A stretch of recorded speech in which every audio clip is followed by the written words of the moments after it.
Nungsi sauna nangna khalise nang mukan balaitre nangna maheli sinine ha nupida kan besai badukum nasumna mana badakalo nupida wa sauna ngangduna nupi macha singbu kehelaga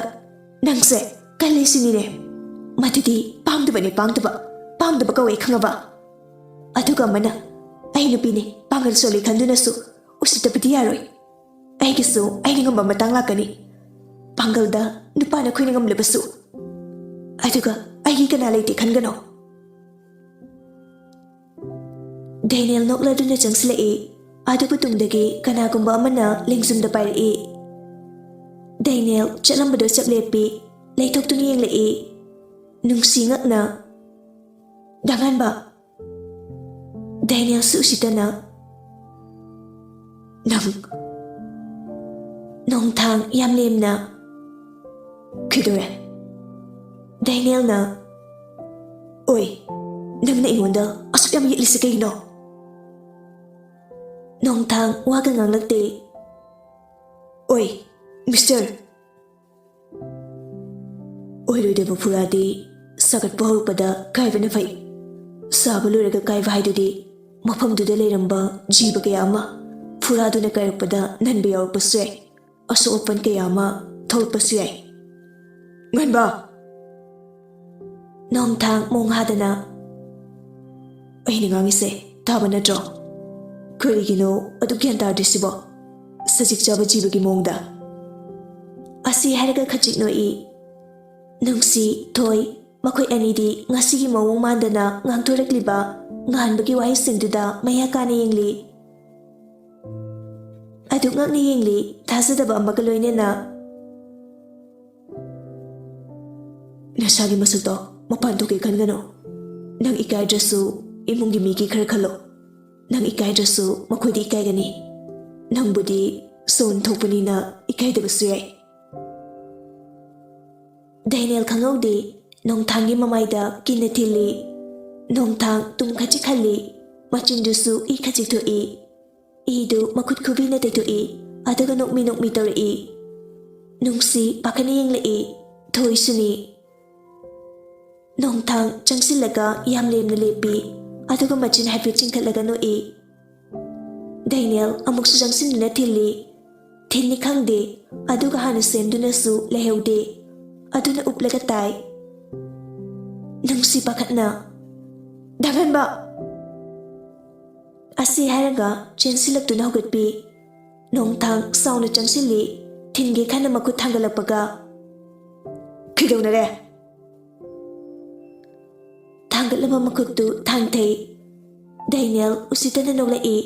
minoktu ngamsungam haibagi mawongni Nongthang sakphamdu sat honglaga leithore I sanatombana thoiba Nongthang karisukumde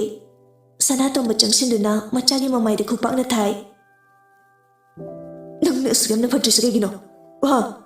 nangna pa aibu hanjin singnariba natro Nongthang mamaida nanduna yengkhalai pina thumalaba misna anina mapada warauna nungsi pakhatna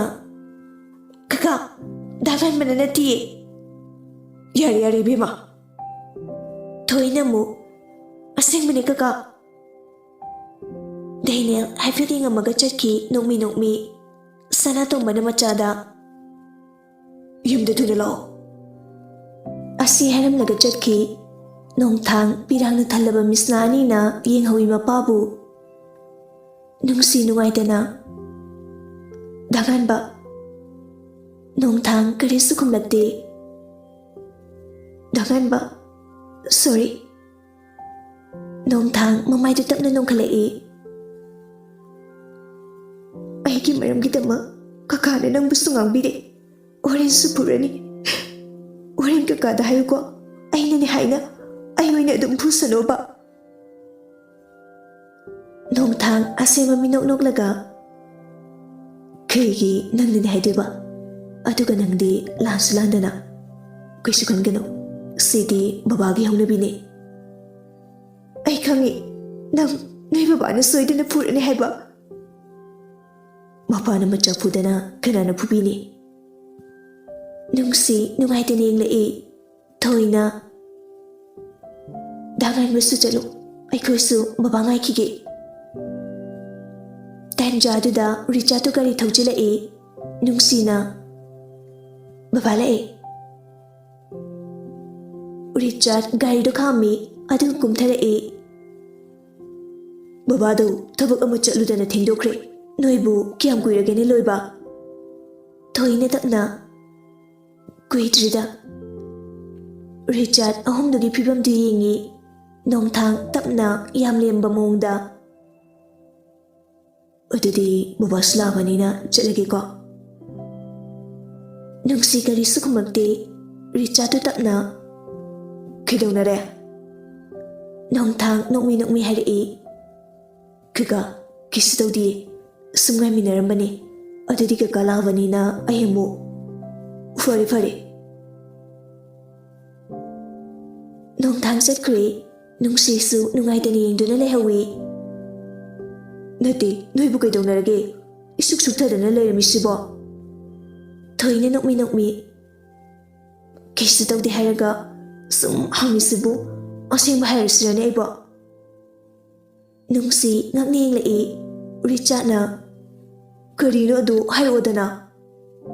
amado karino ama haibo as amado haidi mabuktaga pak tharaga sese yadra haiba akhak arau tore ichane ngangthorupasidi Nungsi gyan khangda tai ategi nate mana pakhalibase Daniel gi matangdadi thoina khande Nongthangi khanbada ma haidokpa kijabani chalasira dudi